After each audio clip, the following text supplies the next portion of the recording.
আপনি বাবার কোনো সুযোগ নাই, মনে হয় আমি চলে গেলে কবরে ঢুকে গেলে আর কোনো হিসাব নাই, না এমন। আপনি বোকা। আপনি কি মানে যে এটা চিন্তা করবে সে হচ্ছে বোকা। আপনি তো আসল জায়গার দিকে যাচ্ছেন, দুনিয়াতে কি করলেন? রব্বুল আলামিন বললেন আল্লাযী খালাকাল মাউতা ওয়াল হায়াতা লিয়াবলুয়াকুম আইয়ুকুম আহসানু আমালা। রব্বুল আলামিন জীবন আর মরণকে দান করলেন কেন?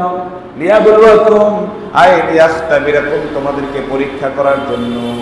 আইয়ুকুম আহসানু আমালা, তোমাদের মাঝে কে কর্মে উত্তম। সুবহানাল্লাহ।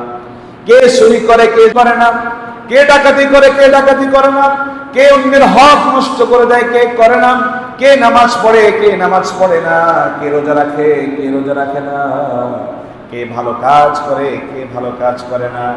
লিয়াবলুয়াকুম আই লিয়াখতাবিরাকুম, এই পরীক্ষা করার জন্য রব্বুল আলামিন কি করলেন? আল্লাযী খালাকাল মাউতা ওয়াল হায়াতা। সুবহানাল্লাহ। তিনি জীবন আর মরণ দান করলেন।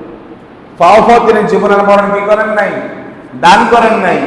আপনি যদি ভাবেন যে আল্লাহ জীবন আর মরণ দান করছে, সিগারেট একটা নিয়া এমনি টান দিয়া নামাজের দ্বার দ্বারে নাই, এভাবেই একদিন কবরে চলে যাব, কোনো হিসাব নাই, না, আপনি বোকা।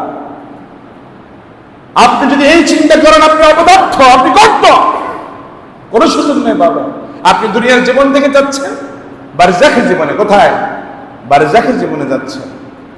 আর সেই জীবনগুলোতে, সেই অবস্থানগুলোতে আপনি আরাম বোধ করবেন যদি দুনিয়াতে আপনি ভালো কাজ করে থাকেন। আর যদি দুনিয়াতে খারাপ কাজ করে থাকেন, সেখানে যন্ত্রণার যন্ত্রণা, যন্ত্রণার যন্ত্রণা সহ্য করার মতো।